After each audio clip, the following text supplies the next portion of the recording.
साथियों नमस्कार। आज हम उस महामानव का जन्म उत्सव मना रहे हैं जिन्होंने न केवल आधुनिक भारत की नींव रखी बल्कि करोड़ों लोगों के जीवन में आत्मसम्मान का सूरज जगाया। Doctor B.R. अम्बेडकर, जिन्हें हम प्यार से बाबा साहब कहते हैं, उनका जीवन किसी चमत्कार से कम नहीं था।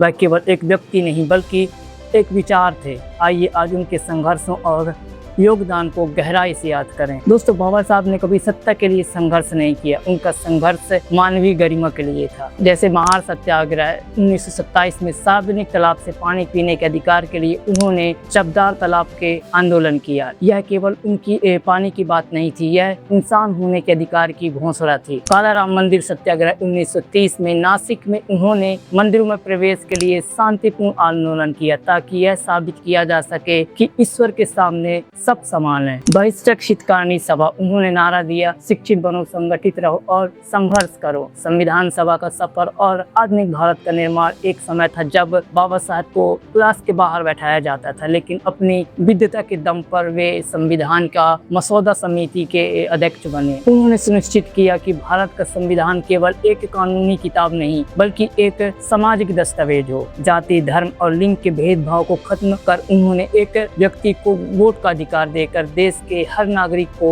राजनीतिक रूप से बराबर कर दिया। दोस्तों, अक्सर लोग भूल जाते हैं कि बाबा साहब ने केवल दलितों के लिए नहीं बल्कि संपूर्ण स्त्री जाति के उत्थान के लिए अपना पद तक दांव पर लगा दिया था। वे हिंदू कोड बिल लेकर आए जिसका उद्देश्य महिलाओं को संपत्ति में अधिकार, तलाक का अधिकार और गोद लेने का अधिकार देना था। जब तक कालीन संसद में कट्टरपंथियों के विरोध के कारण इस बिल को पारित होने नहीं दिया गया तो बाबा साहब ने कानून मंत्री के पद से इस्तीफा दे दिया। उनका मानना था कि जिस समाज में महिलाओं को सम्मान न मिले वहाँ वे नहीं रह सकते। दोस्तों, बाबा साहब का इस्तीफा केवल महिलाओं के हक के लिए नहीं था बल्कि उसमें OBC अन्य पिछड़ा वर्ग के लिए गहरी चिंता शामिल थी। अपने इस्तीफा के वक्त उन्होंने स्पष्ट रूप से उल्लेख किया कि सरकार अनुच्छेद 340 के तहत पिछड़े वर्गों की स्थिति की जाँच करने और उन्हें आरक्षण देने के लिए आयोग बनाने में देरी कर रही है। वे जानते थे कि जब तक पिछड़ों और वंचितों को सत्ता और शिक्षा में भागीदारी नहीं मिलेगी भारत का लोकतंत्र अधूरा रहेगा। दोस्तों, जब हम बाबा साहब की जयंती मना रहे हैं तो हमें यह समझना होगा कि उन्हें केवल माला पहनाना काफी नहीं है, उनके विचारों को